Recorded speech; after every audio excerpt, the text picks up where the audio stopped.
This is the video review for Marvel Legends 12-inch Black Panther. First thing we're going to take a look at is the packaging. As you can see, there's a nice hollow foil effect throughout the entire box, meant to invoke the trading cards of the late 80s and early 90s. On this side you see a very strong looking Chadwick Boseman with very aligned eyes. Fans of Marvel Legends know that that's not always the case. So let's open this thing up and we'll take a look at Articulation. So here is the Wakandan king himself, Black Panther. The first thing I noticed out of the package is that his right elbow is a bit deformed. Happens in package, not too much of a deal breaker, but just something that you should be aware of if you're going to be purchasing this $70 Canadian figure. As far as articulation goes, his head goes down about that far, up about that far, can rotate full 360. Both of his inner shoulders are on butterfly joints a la Spider-Man 2099. Both of his shoulders are on soft detents which go up that far. Both elbows on double hinges which go in that far.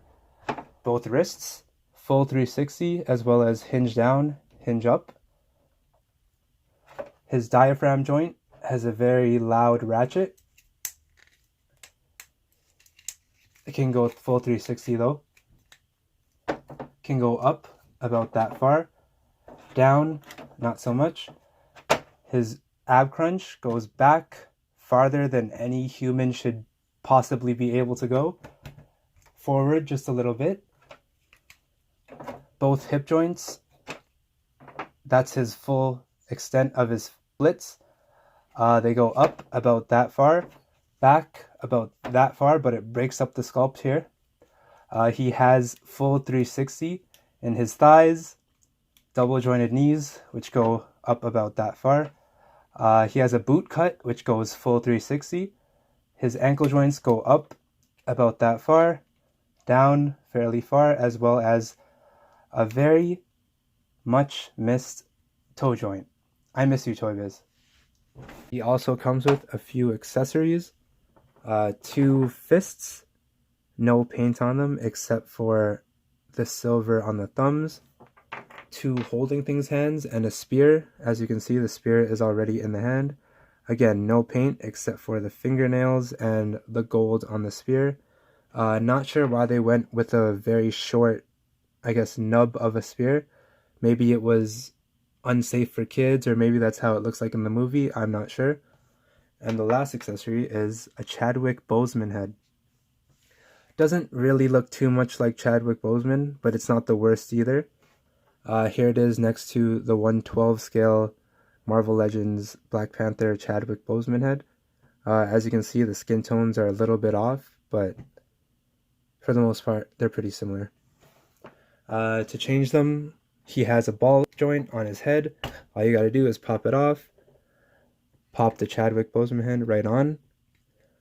And as far as the fists go, same thing, second verse, same as the first, just pop it off, except these are on pegs, and pop the other one right on.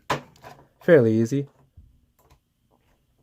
As far as size comparisons go, I don't really have that many 1/6 scale figures, but I will try my best.